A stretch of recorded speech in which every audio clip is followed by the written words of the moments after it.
अगला आ रहा है आपके पास अब यहाँ पे अल्कोहल्स। देखो अल्कोहल्स पे आ जाते हैं फटाफट।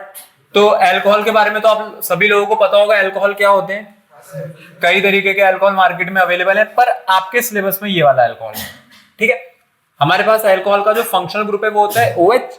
आर का मतलब होता है एल्काइल ग्रुप या फिर कार्बन चेन। ठीक है, एल्काइल चेन, कार्बन चेन, ये अपने पास आर का मीनिंग होता है। जहां भी आप OH लगा हुआ देखोगे इसका मतलब वो कंपाउंड कौन सी कैटेगरी में बिलोंग करेगा, मेरे पास अल्कोहल की कैटेगरी में। अब देन ये जो आपके पास अल्कोहल्स हैं, हमेशा की तरह सबसे पहले शुरुआत कहां से होगी, इनकी प्रिपरेशन से। सबसे पहले आपको इसकी जो लेबोरेटरी प्रिपरेशन दे रखी है वो दे रखी है एल्काइल हैलाइड से। ठीक है, जो पहली प्रिपरेशन है कहां से दे रखी है आपको, from alkyl halides. Alkyl halides में होता क्या है, देखो एल्काइल हैलाइड्स का मीनिंग समझना। जो आपके पास एल्काइल ग्रुप है उसके साथ हेलोजन लगी होगी या कार्बन चेन जो है वो हेलोजन के साथ सब्स्टिट्यूटेड होगी। ठीक है, किसके साथ रिएक्शन हो रही है, सोडियम हाइड्रोक्साइड के साथ, जो कि एक बेस है, और KOH भी क्या है मेरे पास, बेस है। आप लोगों ने एक चीज नोटिस करी, KOH अभी कहीं और भी यूज हुआ था। ठीक है, पर वो KOH ना एक्वस नहीं थी, वो KOH कैसी थी, एल्कोहलिक, और वहां भी एल्काइल हैलाइड ही था। अगर एल्काइल हैलाइड पे एल्कोहलिक KOH डाले तो एल्कीन बनती है, लेकिन अगर वहीं मैं एल्काइल हैलाइड पे एक्वस KOH डालू तो वो क्या बना देता है अपने पास, यहाँ पे अल्कोहल बना देता है। ये सब्स्टिट्यूशन रिएक्शन का पार्ट होता है। किसका पार्ट है आपके पास, ये सब्स्टिट्यूशन रिएक्शन। देखो सब्स्टिट्यूशन रिएक्शन कैसे है, बहुत सिंपल है समझना, यहाँ पे ध्यान देना आप लोग। एल्कोहलिक का मतलब होता है कि अल्कोहल के साथ ब्लेंड किया हुआ है उसे। ठीक है, अल्कोहलिक मीडियम में यूज करिए। C2H5 को हम लोग ऐसे लिखेंगे, CH3CH2OH और प्लस NaOH। मेरे को बताओ जब यहां पर कार्बन और ऑक्सीजन का बॉन्ड टूटेगा तो ये OH कैसे चार्ज के साथ जाएगा, नेगेटिव, और इस पे कैसा चार्ज छोड़ेगा आपके पास, पॉजिटिव। सिंपल है रिएक्शन को यहां पे समझना। NaOH का अगर बॉन्ड टूटे तो Na पे कैसा चार्ज आएगा, पॉजिटिव, OH पे कैसा चार्ज आएगा, नेगेटिव। ठीक है, यही होना है। तो भाई देखो होता क्या है आपके पास, ये जो, अरे एक सेकंड, OH नहीं था, ये क्या था आपके पास, यहां पर आप Br ले लो, Cl ले लो, कुछ भी ले सकते हो। तो कार्बन और ब्रोमीन में ऑब्वियसली बात है कि जो हेलोजन है वो ज्यादा इलेक्ट्रोनेगेटिव है। ये जो NaBr है ना, नेगेटिव के साथ कौन कंबाइन करेगा इसका, पॉजिटिव, और OH जाकर के कहां जुड़ जाएगा, CH2 पे। तो आपका फाइनल प्रोडक्ट क्या बन गया, CH3CH2OH। और क्या मेरे पास बाई प्रोडक्ट निकल गया यहां से, NaBr। ठीक है, NaBr बाहर निकल जाएगी और CH3CH2OH वहां पर अपने पास बन जाएगा। CH3CH2OH का मतलब है C2H5OH।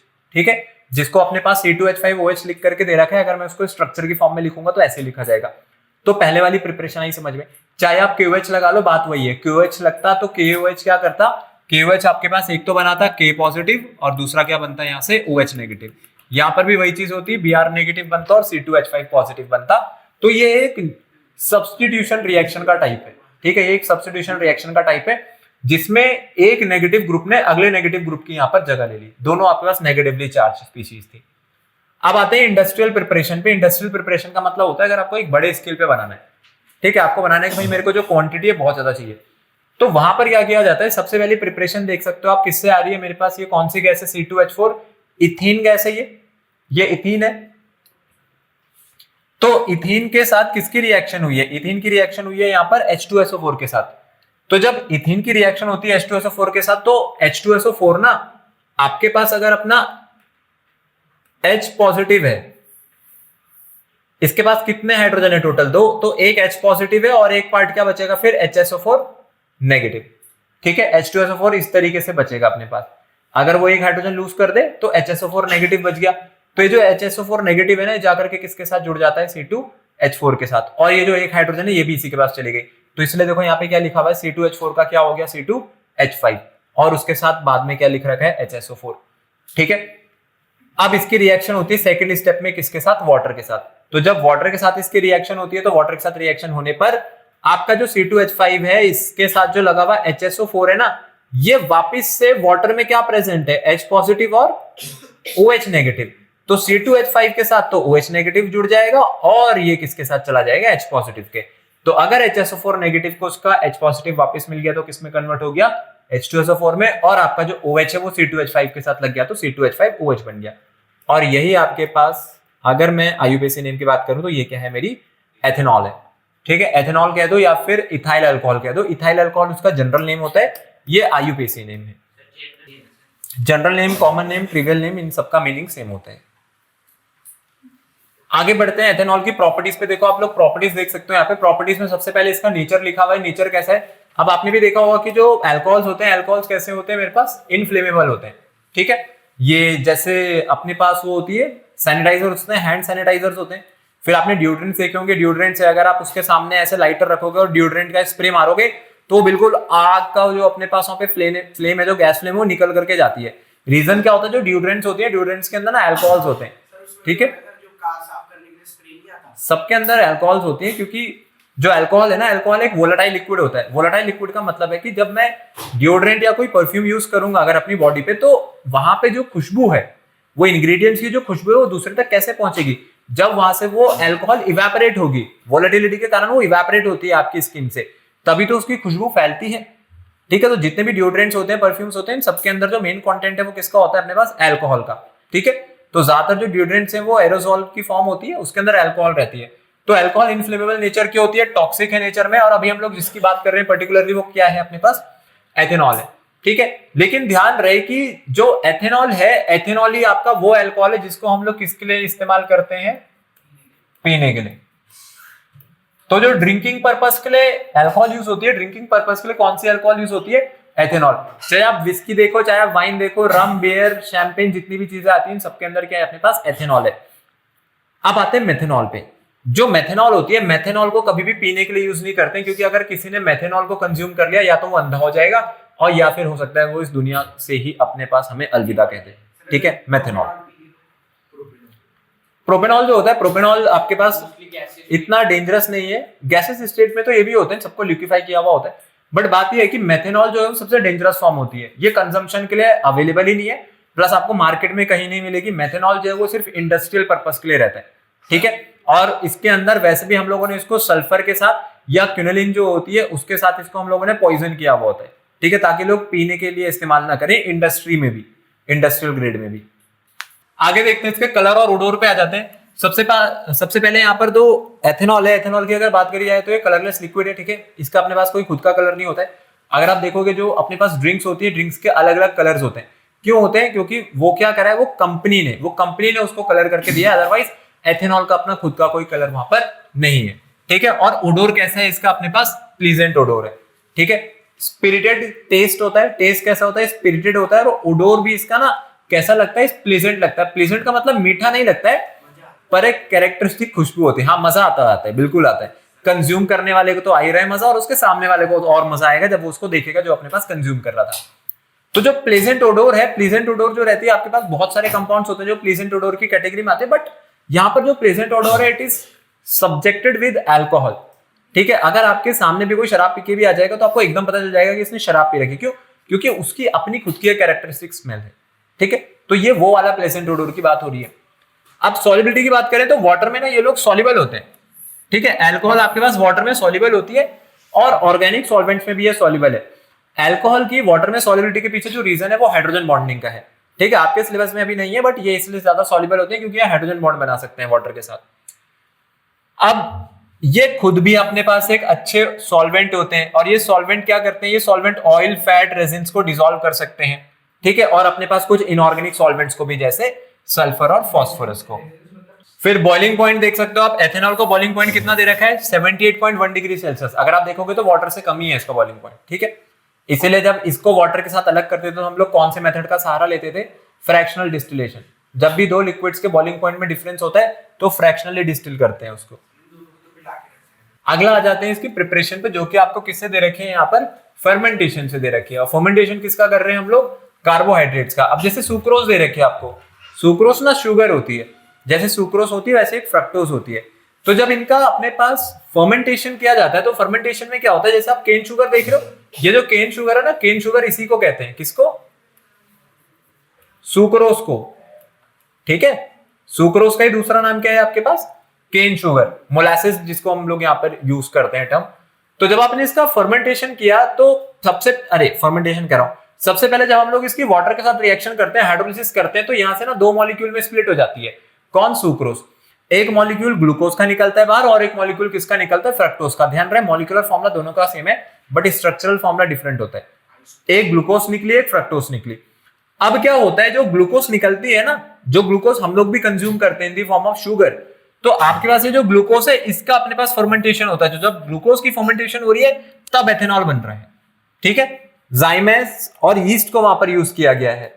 तो जब एथेनॉल यहां पर बनी तो एथेनॉल के साथ एक गैस भी रिलीज हुई, और कौन सी गैस थी अपने पास, ये CO2 गैस थी। ठीक है, तो ड्यूरिंग फर्मेंटेशन, तो जब फर्मेंटेशन होता है तो फर्मेंटेशन करते वक्त CO2 वहां से जो है वो रिलीज होती है और एथेनॉल भी अपने पास यहां पर बनता है। ठीक है, और फर्मेंटेशन में ध्यान रहेगा, फर्मेंटेशन किसका होता है, ग्लूकोज का। पर आपने शुरुआत कहां से करी थी इस प्रोसेस की, सुक्रोज से, केन शुगर से। ठीक है, केन शुगर से शुरुआत होती है। ये जो केन शुगर है ना, इसका जो मेन सोर्स है, आप मेरे को बता सकते हो केन शुगर का सोर्स क्या रहता है अपने पास, केन शुगर का, गन्ने से, शुगर केन से। जो आपके पास ये जो अल्कोहलिक फैक्ट्रीज होती है जहां अल्कोहल बनती है, वहां पे गन्ने से ही शुरुआत होती है। आगे आ जाते हैं केमिकल प्रॉपर्टीज पे। देखो अल्कोहल की केमिकल प्रॉपर्टीज देख लो आप लोग। सबसे पहले क्या दे रखी है आपको, कंबशन। कंबशन का मतलब है जब अल्कोहल को जलाएंगे तो क्या होगा।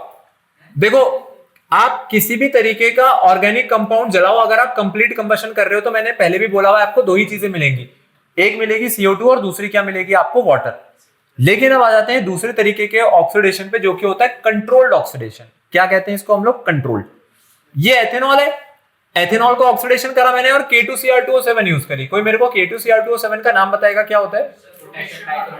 बिल्कुल, ये आपके पास पोटेशियम डाइक्रोमेट है। इसका कलर पर्पल होता है ना, शायद नहीं, पोटेशियम डाइक्रोमेट ही कहते हैं। पोटेशियम डाइक्रोमेट जो है, पोटेशियम डाइक्रोमेट आपके पास एक ऑक्सीडाइजिंग एजेंट होता है। कौन सा एजेंट है आपके पास एक, और वो भी स्ट्रॉन्ग।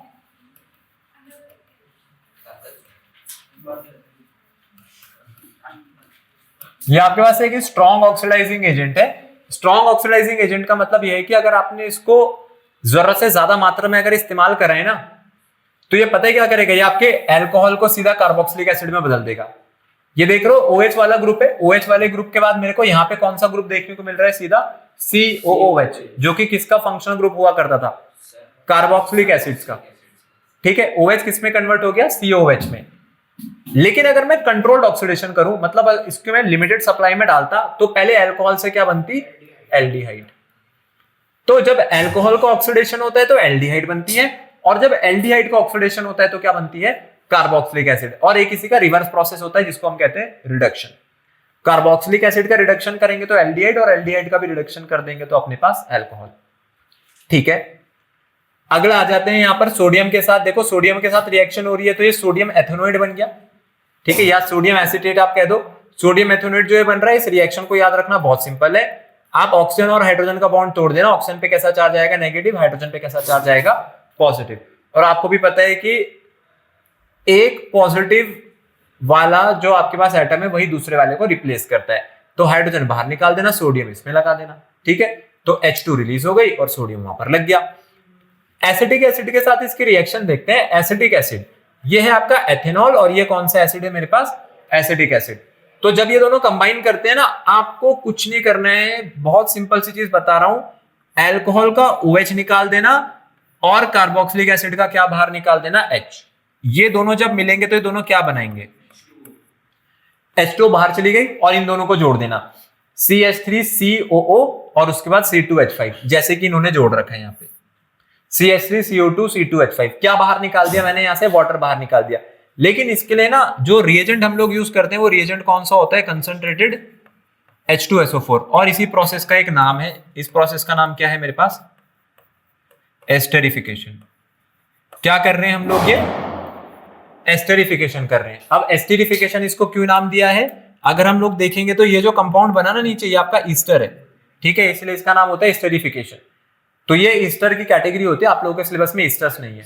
ठीक है, ये एस्टेरिफिकेशन है। ये फंक्शनल ग्रुप होता है अपने पास, इसमें ये जो R है, R के साथ CO लगा हुआ होता है। ईस्टर्स का फंक्शनल ग्रुप ये है, RCOOR', ये है ईस्टर्स। ठीक है, कीटोन, तब आपके पास वो कीटोन बन जाएगी। अगर RCOR होता तो कीटोन होती। ये ईस्टर है, ईथर ROR होता है। सल्फ्यूरिक एसिड पे आते हैं अगला। जब इसकी रिएक्शन सल्फ्यूरिक एसिड के साथ होगी, अगर अल्कोहल की, स्पेशली अभी एथेनॉल की बात हो रही है, यहां पर हम लोगों ने सल्फ्यूरिक एसिड यूज करा। 170 डिग्री सेल्सियस का टेम्परेचर है। देखो C2H4 कौन सी गैस है मेरे को बताओ, C2H4 कौन सी गैस होती है अपने पास, इथीन। तो ये जो रिएक्शन है ना, ये वाली रिएक्शन आपके पास एक एग्जांपल है किसका, डिहाइड्रेशन का। किसका एग्जांपल थी आपके पास ये? डिहाइड्रेशन। देखो डिहाइड्रेशन कैसे, OH पूरा गया, फिर एक H गया यहां से, तो H2O बाहर निकल गई। आप देख सकते हो H2O बाहर निकल गया। अगर अल्कोहल ने अपनी H2O छोड़ दी तो क्या बचा था? C2H4। इसलिए मैंने प्रोडक्ट में क्या लिखा है, यहां पर C2H4 लिखा है। सेम रिएक्शन आपको नीचे वाली दे रखी है, बट नीचे वाली रिएक्शन में अगर आप ध्यान दोगे तो ऊपर टेम्परेचर 170 डिग्री सेल्सियस था, नीचे कितना डिग्री सेल्सियस है? 140। अगर आपने 140 डिग्री सेल्सियस का टेम्परेचर यूज करा है तो यहां पर डिहाइड्रेशन नहीं होता है। ये जो आपका अल्कोहल है ये किस में कन्वर्ट हो गया? आगे ईथर में।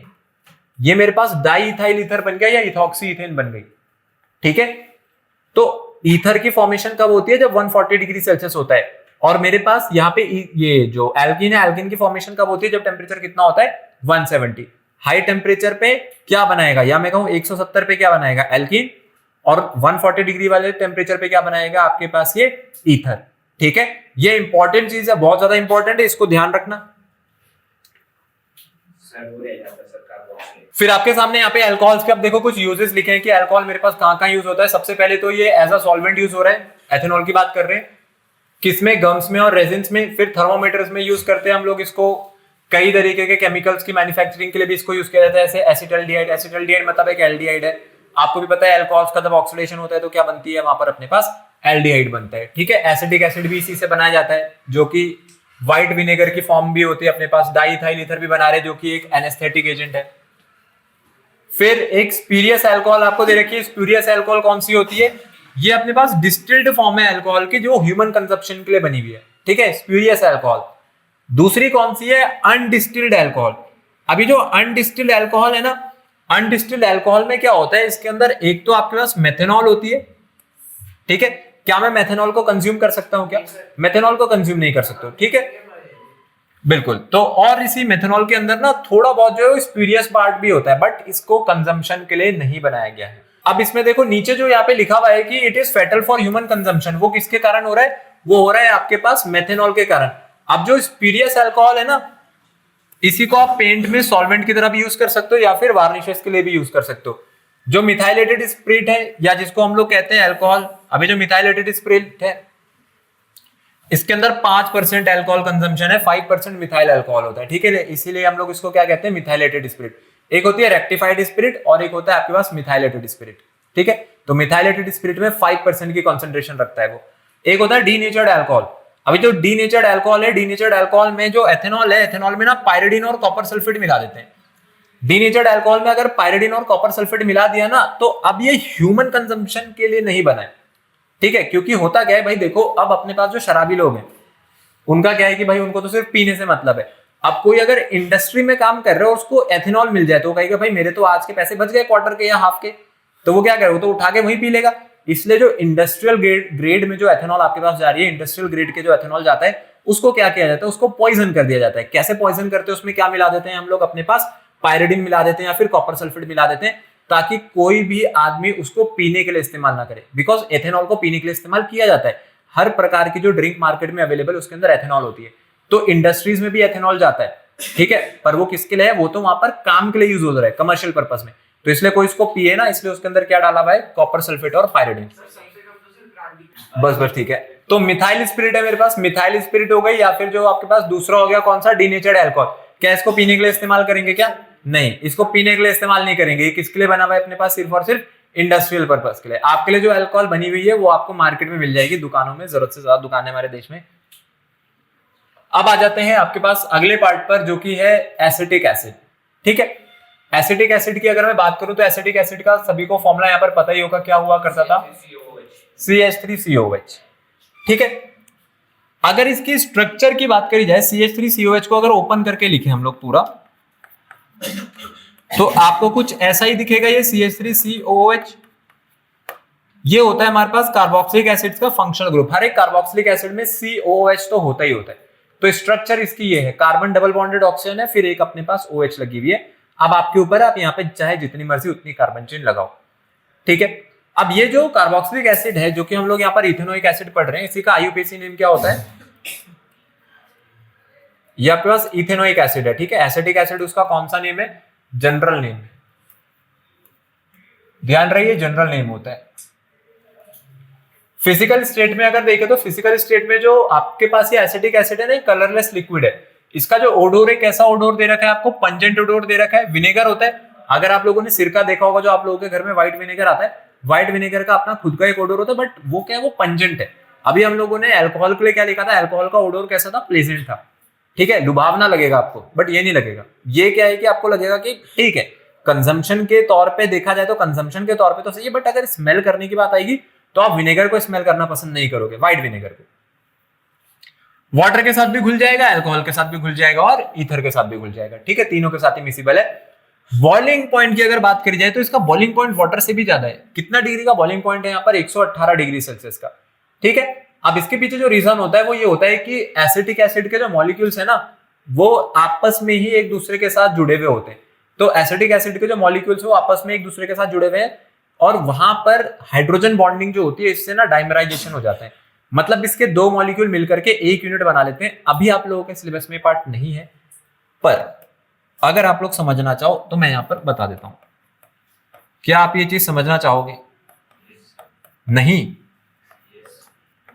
कोई नहीं, मुझे पता है आप लोग कहना तो ना चाह रहे हो, पर हाँ कह रहे हो। मेरे लिए नहीं, अपने लिए समझो। होता क्या है, पहले वाले का H और ये अगले वाले का O, इन दोनों के बीच में ना हाइड्रोजन बॉन्ड बनता है। तो ये दोनों मॉलिक्यूल है, ये दो मॉलिक्यूल ना अब एक हो गए। इसको हम कहते हैं इंटरमॉलिक्यूलर हाइड्रोजन बॉन्डिंग। अभी आप सिर्फ हाइड्रोजन बॉन्ड समझना है इसको। तो हाइड्रोजन बॉन्डिंग से क्या होता है? हाइड्रोजन बॉन्डिंग का मतलब है जो आप टेम्परेचर दोगे, पहले कुछ टेम्परेचर तो इसमें काम आएगा, वो इसका हाइड्रोजन बॉन्ड तोड़ेगा, तो आधी एनर्जी तो इसमें खर्च हो गई। अब बची हुई जो एनर्जी है वो आपकी यूटिलाइज होगी फॉर बॉइलिंग दिस। आई बात समझ में? तो एसिटिक एसिड के जो मॉलिक्यूल्स हैं वो एक दूसरे से किससे जुड़े हुए होते हैं? हाइड्रोजन बॉन्ड से, इसीलिए इसका बॉइलिंग पॉइंट थोड़ा सा ज्यादा है। ठीक है, लिक्विफैक्शन की बात करते हैं। लिक्विफैक्शन पे आ जाते हैं अब जरा। लिक्विफैक्शन की बात करें तो मैंने एक बार आपको पहले भी बताया था कि एक हमारे पास टर्म यूज होते हैं यहाँ पर, जिसका नाम होता है glacial acetic acid. Glacial acetic acid में क्या होता है, अगर आप इसको 16.5 डिग्री सेल्सियस से भी नीचे ले जा लेते हो, मतलब माइनस में बोल रहा हूं, तो जब आप इससे भी नीचे ले जा लोगे ना, तो ये क्या हो जाएगा? अपनी क्रिस्टलाइन फॉर्म में आ जाएगा। अब पानी से जो बर्फ बनती है और इससे जो बर्फ बनेगी ना, उसमें डिफरेंस होता है। ये ना क्रिस्टल्स प्रोड्यूस करके देता है आपको, जैसे ग्लेशियर्स में स्पाइक्स होते हैं, वैसे ही ये यहाँ पे ये फॉर्म रहती है, इसलिए इसका नाम है ग्लेशियल एसिटिक एसिड। तो आइस फॉर्मेशन यहाँ पर भी होती है, बट आइस जो वर्ड है वो सब्जेक्टेड है वाटर के साथ। तो ये जब फ्रीज होता है तो ये आपके पास ग्लेशियर लाइक स्ट्रक्चर है, जो ग्लेशियर लाइक क्रिस्टल्स है वो आपको यहाँ पर ऑब्टेन होते हुए दिखेंगे। फिजिकल प्रॉपर्टीज पे आते हैं। फिजिकल प्रॉपर्टीज, वो केमिकल प्रॉपर्टीज पे आ जाते हैं। केमिकल प्रॉपर्टीज को देखते हैं अपने पास। तो देखो, सबसे पहले तो ये एसिडिक के नेचर में तो लिटमस पेपर पे एक ऐसा एक्शन दिखाएगा भाई, लिटमस पे ब्लू को किस में कन्वर्ट कर देगा? आपके पास रेड में। ठीक है, अगर मैं इसको एसिडिक एसिड को किसी बेस के साथ यूज करूं तो acid plus base gives salt plus water. ठीक है, आपको क्या करना है? आपको बस इतना सा करना है भाई, इसका H हटा देना है, H पॉजिटिव हटेगा, नेगेटिव चार्ज आएगा, और NOH में क्या होगा? Positive charge negative charge. तो आपको भी पता है कि पहले वाले का H पॉजिटिव और अगले वाले का OH नेगेटिव मिलकर के क्या बना देंगे? वाटर। और ये Na पॉजिटिव जाकर के किसके साथ जुड़ गया होगा? ऑक्सीजन के साथ। ठीक है, सिंपल है समझने के लिए। तो ये देखो C2H5ONA, उस समय मैंने शायद इसको गलती से क्या बोल दिया था? Sodium acetate. नहीं, सोडियम एसिटेट नहीं, अब आपके पास बनेगा सोडियम इथॉक्साइड। हाँ, ये आपके पास है सोडियम इथॉक्साइड। ठीक है, इसको आप लोग करेक्ट कर लेना, मैंने उस समय गलती से इसको सोडियम एथेनोइड बोल दिया था। ये आपका सोडियम एथॉक्साइड है। ठीक है, दो कार्बन लगे हुए तो इथेन, इथ वाला ग्रुप है, सोडियम है, ऑक्सीजन है, तो सोडियम एथॉक्साइड है। फिर यहां पर आ जाते हैं अब आपका वापस